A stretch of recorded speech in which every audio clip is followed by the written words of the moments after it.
చంద్రశేఖరరావు మనల్ని అప్పుల కుప్పగా తయారు చేసిన రాష్ట్రాన్ని పరిష్కరించుకుంటూ ఒకటొకటిగా పరిష్కరిస్తూ ముందుకెళ్తున్నా. ఆనాడు ఈరోజు ప్రభుత్వ ఉద్యోగస్తులను నేను అడుగుతున్నా, మీ గుండెల మీద చేయి పెట్టుకొని మీరు ఆలోచన చేయండి. చంద్రశేఖరరావు ఉన్నన్ని రోజులు మీ జీతాలు ఎన్నడూ వచ్చినాయో మీరు లెక్క చూసుకోండి, మీ బ్యాంకులో ఖాతా తెచ్చుకొని చూసుకోండి. ఎన్నడూ మీ జీతం వస్తుందో మీకు తెలియని పరిస్థితి.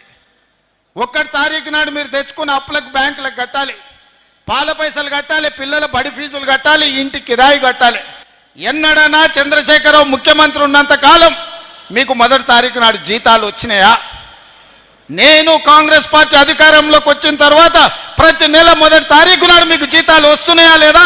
ఎవరెవరి ప్రభుత్వ ఉద్యోగస్తులకు ప్రతి నెల 1 తారీఖు నాడు జీతాలు వస్తున్నాయో వాళ్ళు గుండె మీద చెయ్యి పెట్టుకొని జీతం వస్తే నాకు ఓటేయండి, 1 తారీఖు నాడు జీతం రాకపోతే నాకు ఓటు వేయొద్దని నేను అడుగుతున్నా ఈరోజు ప్రభుత్వ ఉద్యోగస్తులను.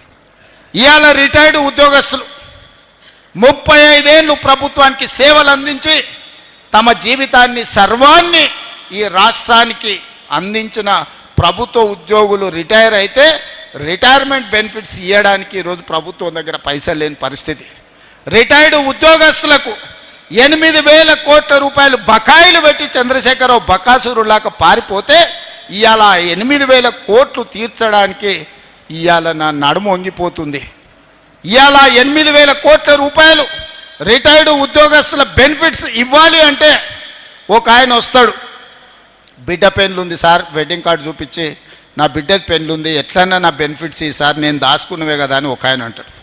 ఇంకొక ఆయన వస్తాడు, హాస్పిటల్లో నా కిడ్నీ ఆపరేషన్ ఉంది సార్, నా లివర్ ఆపరేషన్ ఉంది సార్, నా డబ్బులు ఎట్లని ఇవ్వండి సార్ అంటారు.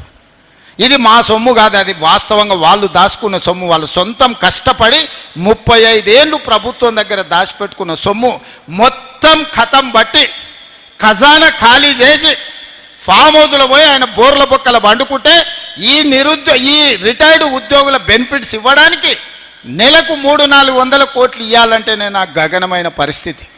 ఇవాళ నేను రిటైర్డ్ ఉద్యోగస్తులను అడుగుతున్నా, మీకు నిజంగానే చంద్రశేఖరరావు సరైన సమయంలో చెల్లించుంటే మీకు ఇన్ని కష్టాలు వస్తుండేనా?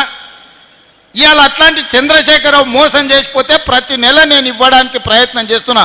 రాబోయే సంవత్సరంలో అవసరమైతే నెలకు 1000 కోట్ల దాకా మీ బకాయిలు చెల్లించి మీ సమస్యలు పరిష్కరించే బాధ్యత నాది.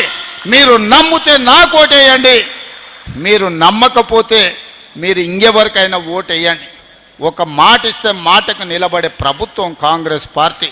మాట ఇచ్చిన సోనియమ్మ తెలంగాణ రాష్ట్రం ఇచ్చింది, మాట ఇచ్చిన రాహుల్ గాంధీ ఇవాళ బీసీ కులగణన చేస్తున్నాడు, మాదిగ వర్గీకరణ చేస్తున్నాడు.